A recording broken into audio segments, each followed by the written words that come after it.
অনেক দিন ধরে আমাদের কলেজের কিছু বন্ধুরা ঠিক করছিলাম কোথাও একটা ঘুরতে যাব, কিন্তু এই গরমে কোথায় আর যাই। তাই জন্য লাস্টে ঠিক হলো যে আমরা সিনেমা দেখতে যাবো। যেহেতু সবার বাড়ির ডিস্টেন্সটা অনেক বেশি, তাই জন্য একটা মিডল পয়েন্ট ঠিক করা হলো, স্টার মল মধ্যমগ্রাম। এই রোদের মধ্যে বেরিয়ে পড়েছি, চলেও এসছি প্রায়। ওই যে তোমরা দেখতে পাচ্ছ, স্টার মলের কাছাকাছি এসে গেছি।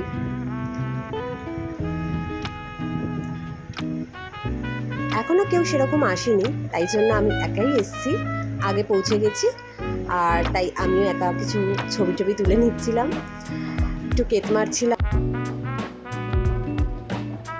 তারপর চলে এসেছিল অনুস্মিতা আর কাকলি।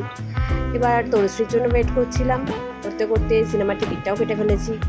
এরপর আমরা দেখতে গেছিলাম মুঞ্জিয়া। ভীষণই ভালো লেগেছে আমাদের সিনেমাটা, যেমনি হরর ছিল তেমনি কিছুটা কমেডিও ছিল। তাই তারপর আমরা চলে গেছিলাম একটা ক্যাফেতে, বারাসাতের মোজো ক্যাফে। বেশ অ্যাম্বিয়েন্সটা ভালো, ফটো তোলার জন্য খুব সুন্দর। তারপর অবশেষে চলে এলাম বাড়িতে, ভীষণ টায়ার্ড হয়ে পড়েছি। আজকের মতো টাটা।